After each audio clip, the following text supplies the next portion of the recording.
नाराज हो? नहीं। मेरी तरफ देखकर बात क्यों नहीं कर रही?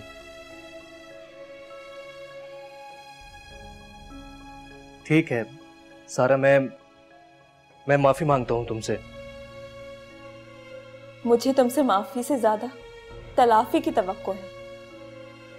क्या मैं उम्मीद रखूं कि जो हमने वादे किए थे, जो ख्वाब देखे थे, वो पूरे हो सकते हैं क्या? कोई जवाब नहीं है तो हमें यहां वक्त जाया नहीं करना चाहिए।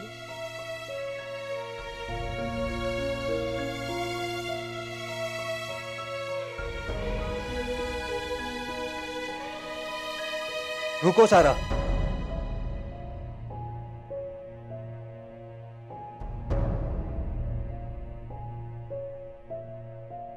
बहुत आसान है ना तुम्हारे लिए मुझे मुजरिम बना देना। सारा, तुम क्या समझती हो? तुमसे प्यार नहीं करता, तुमसे शादी नहीं करना चाहता मैं एक मिडिल क्लास फैमिली से ताल्लुक रखता हूं। रिसेंटली मेरी पढ़ाई खत्म हुई है, मैंने जॉब स्टार्ट की। किसके लिए? ताकि हमारी शादी हो सके। मैंने अपनी अम्मी को अपनी पसंद के बारे में बता दिया, उन्हें राजी कर लिया कि तुम्हारे घर जाएं, रिश्ता लेकर जाएं। किसके लिए? ताकि हमारी शादी हो सके। सारा,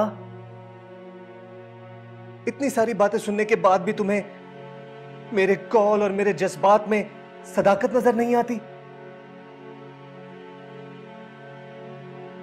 दानियाल, यकीन दिलाने से कुछ नहीं होने वाला।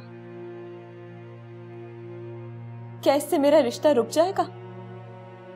सारा, मैं अपनी अम्मी को तुम्हारे घर भेजने के लिए तैयार हूं, तुम हां तो करो। लेकिन दानियाल, मेरी बात पक्की हो चुकी है। तुम्हारी अम्मी को इनकार के सिवा कुछ नहीं मिलेगा। सब कुछ अचानक हो गया कि मेरे तसव्वुर में नहीं था कि सब कुछ यूं हो जाएगा।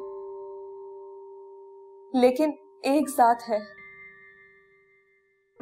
जो दिलों में प्यार जगाती है, वो ही कोई रास्ता निकालेगी। सारा, मैं तुमसे बहुत मोहब्बत करता हूं। मैं तुम्हें किसी और का होता हुआ देख नहीं सकता।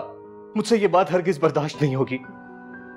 मैं तुम्हारे घर आऊंगा, मैं सबको सब कुछ साफ साफ बता दूंगा। मैं उनको ये बात बता दूंगा कि तुम और मैं। तुम ऐसा कुछ नहीं करोगे। मैं अपनी मोहब्बत का जख्म सह सकती हूं, लेकिन अपनी मोहब्बत की रुसवाई नहीं।